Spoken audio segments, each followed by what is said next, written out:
Well,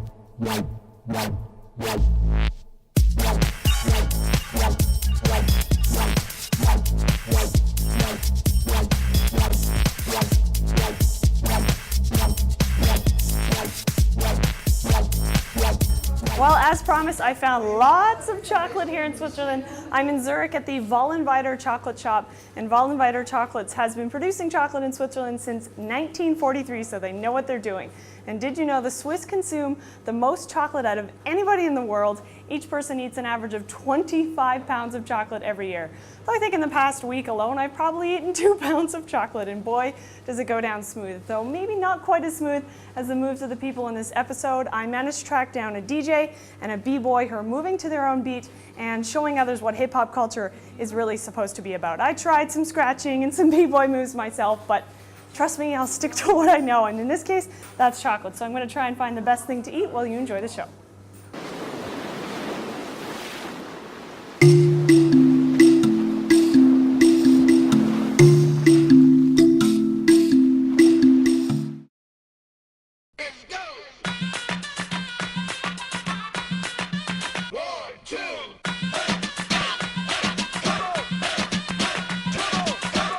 When I'm at home and I'm scratching, for me, it's like I forget everything around me. DJ AC is turning tables and heads. At 29 years old, this Swiss miss is working in an industry dominated by dudes. DJ AC has already made a name for herself, traveling the world and DJing for some pretty big names in hip-hop.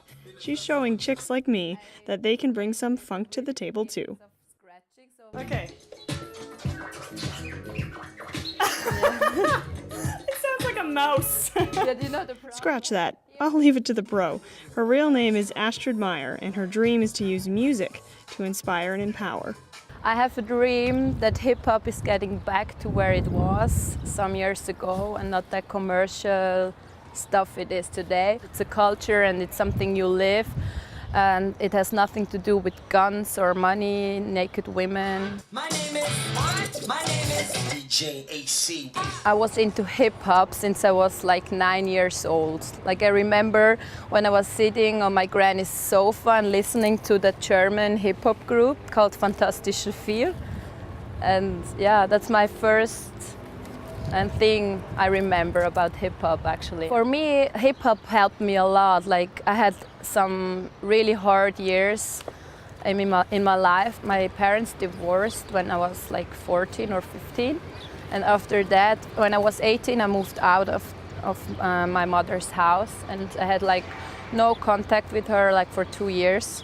And as an 18-year-old, you're still a kid, I think. You're not like ready to be all alone in this world. So that was quite hard actually. That's when Astrid discovered DJing, and it helped her get through. My friend, he had some turntables, and then I was able to just try it out, and I thought like the scratching he did was so amazing, and I just thought I want to know how to do that, I want to learn that. Fascinating for me was like what you can do with it, you know, with just a simple tone, with simple music, you can change it so much by scratching. Astrid saved up thousands of dollars to buy her very own turntable and mixer. She even taught herself how to use it, and 6 months later she was DJing at her first club. But she noticed she didn't quite fit in. Especially in the hip-hop DJ scene, there are not a lot of female DJs. And for me, actually, now it's very good. I have a lot of advantages because of that. Like people, they recognize you. But in the beginning, it was quite hard because I thought that the guys, they don't take me seriously. So I had to prove myself a lot. But actually, it's good because it motivated me to do it even better and to learn and to practice. 9 years later, she's a full-time DJ, scratching in clubs around the world, from Malaysia to Australia, Germany, and more. She's even been the life of the after-party for some big names like Busta Rhymes and Fat Man Scoop. You're the center of attention there, and I like that. I enjoy to be like, in the spotlight. I'm born like that, I don't know. Everyone loves a little attention. At least DJ AC is using it to bring attention to the bigger picture. She's the co-founder of a DJ school in Zurich. Me and my ex-boyfriend, we just thought it would be cool to start a school for DJs because there was no DJ school in Switzerland so far. So yeah, we wanted to give all our knowledge about DJing to younger people. I'm actually teaching at the Women for Music. That's a music school for women, and I give DJ workshops there. And we have not a lot, but always more and more female students. DJ AC's on the right track to finding the next big DJ. Who knows, maybe it could be me.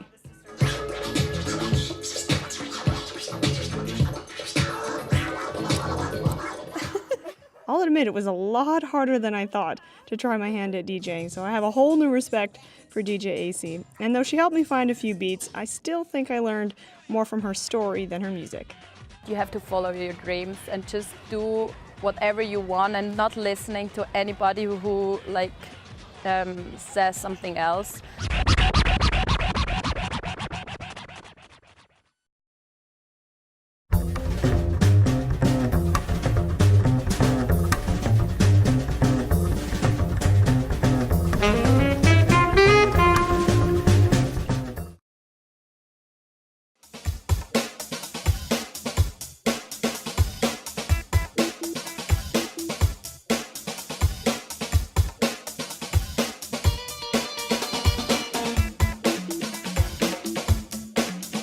Go surfing on the beat, that's my passion. I really like to listen to the beat, I really like to move on the beat, I really like the power from the beat to go into my body. Just watching b-boys makes me dizzy. I have no idea how they do that kind of stuff. I wanted to try and find out why. So I met Bjorn Meyer. He's one of Switzerland's top b-boys, and though I still didn't figure out how in the world he does a headstand, I did get to figure out more about what makes a b-boy tick. I just go with this spiritual movement. I just have stand up, think about breakdance, go sleep, think about breakdancing. I always think about moves. I discovered that Bjorn is so much more than his impressive dance moves. Not only is he a professional b-boy, he's also a teacher, showing others just how powerful dance can be. I was a long time on heroin, like 4 or 5 years. Breakdancing is a way to go out. Breakdancing was the way out of drug addiction for Bjorn, but it was also the way in. Bjorn grew up in the 70s and the 80s when b-boy crews from the US were all over the airwaves. We just was kids and tried to do the same like the people in the television. I was just practicing and I was hitting a lot of my back and I was hitting a lot of my head, and we have always problem to learn some moves. With a shortage of breakdancing teachers, Bjorn began training with the best b-boys in central Zurich, but not much later, dance was pushed aside. My breakdance crowd, everybody was drug addicts. So when you see this place there was like in Saturday, there was always like 5,000 drug junkies, like heroin junkies. And then in the 1991 or 2, they went here downstairs, here to the swimming place. Everybody was drug sick then, everybody pushing needles. So a lot of the hip hop culture was taking also drugs. This is where Bjorn started doing heroin at 16. Platzspitz was a drug haven in Zurich in the 80s and early 90s. Thousands of people would shoot up here every day. There were needles everywhere. Not exactly a safe place for a teenager. Bjorn didn't even get out until he was 21.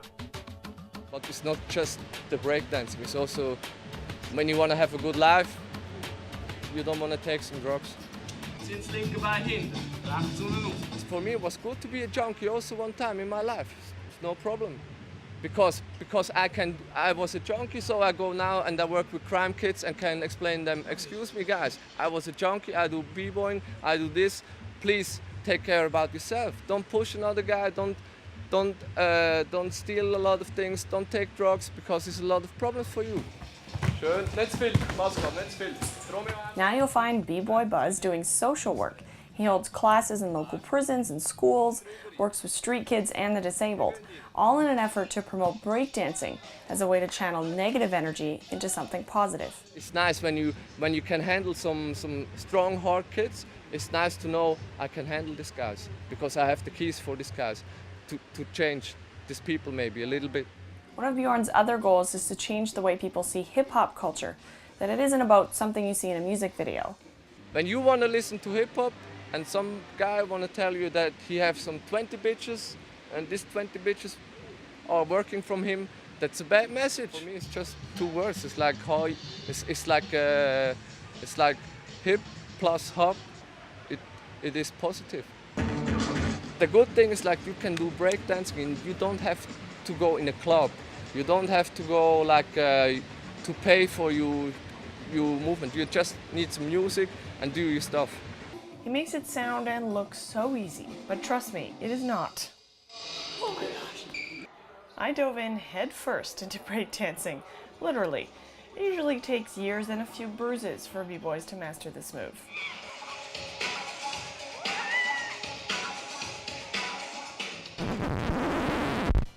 I still have a long way to go, I think, until I'm a b-girl. I'm content to watch the b-girls and b-boys from afar for now. And though I still didn't learn from Bjorn exactly how to do a headstand, I did learn a lot. Mostly that I think sometimes in life, you just gotta find your own rhythm. Don't think, just do.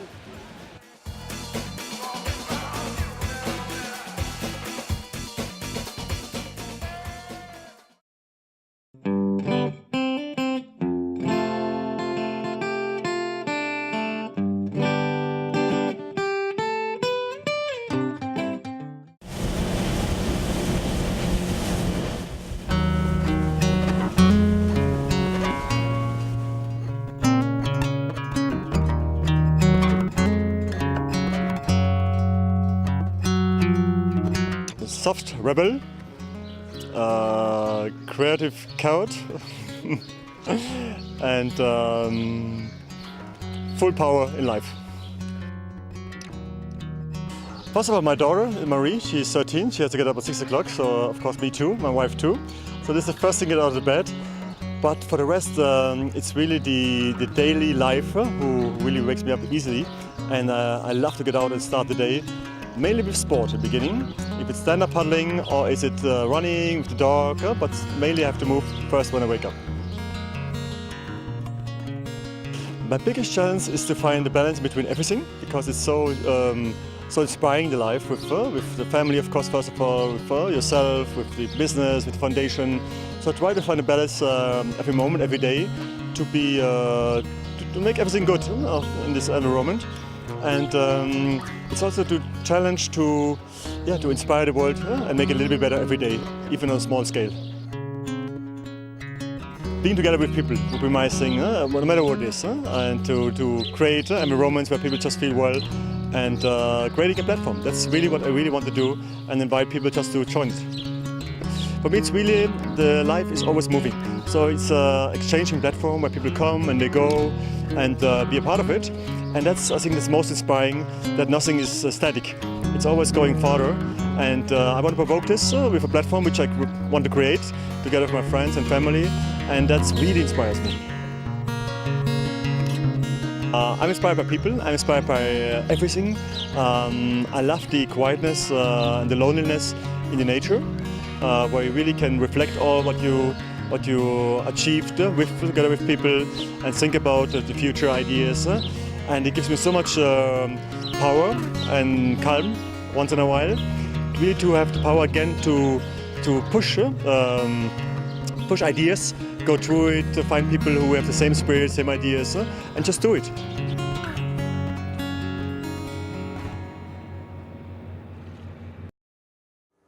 Well, I hope you found some inspiration through hip-hop this week. I know I did. It's weeks like this that I feel so lucky. I got to hang out with the DJ, a b-boy, and now I'm in a chocolate shop getting my hands on my favorite kind of chocolate, dark chocolate, 70% cocoa, comes on recommendation from the Vollenweider people here. And with that, I'm going to wrap up the show showing you some shots of this delicious chocolate, so keep drooling and keep watching. That's good.